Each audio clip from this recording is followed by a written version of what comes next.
নমস্কাৰ সকলোলৈ আপোনালোক সকলোকে আজি আমি লৈ যাম এডোখৰ এনেকুৱা ঠাই য'ত একে সময়তে একেলগতে সমাগম হৈছে ৩০,০০০ লোকৰ লকডাউন শেষ হোৱাৰ পিছত এয়া প্ৰথমটি দেওবাৰ আৰু সেই প্ৰথমটি দেওবাৰতে গোট খাইছে ৩০,০০০ ভক্ত অসমৰ লকডাউন শেষ হোৱাৰ পিছত এয়া একেলগতে ৩০,০০০ লোকৰ সমাগম হৈছে নিশ্চয় আপোনালোকে দেখি আছে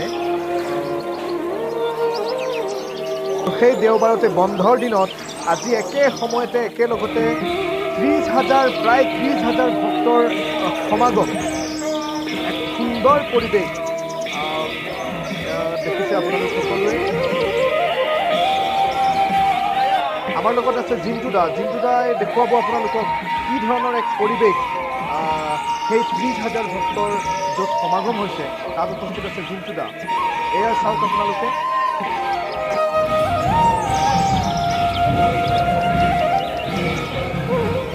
চাকি বন্তি মনৰ আশা পূৰণ হ'বৰ বাবে ভগৱন্তৰ ওচৰত সেৱা জনাইছে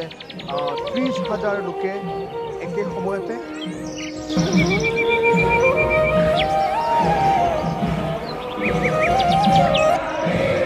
হয় নিশ্চয় আপোনালোকে ধৰিব পাৰিছে যে কোনডোখৰ ঠাই বা ক'ৰ পৰিৱেশ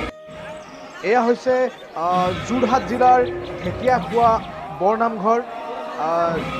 যি এক ঐতিহ্যমণ্ডিত ঐতিহাসিক ঠাই অসমৰ সেই ঠাইতে আজি লকডাউন খোলাৰ পিছত লকডাউন শেষ হোৱাৰ পিছত প্ৰথমটি দেওবাৰ একেটা সময়তে ৩০,০০০ ভক্তৰ সমাগম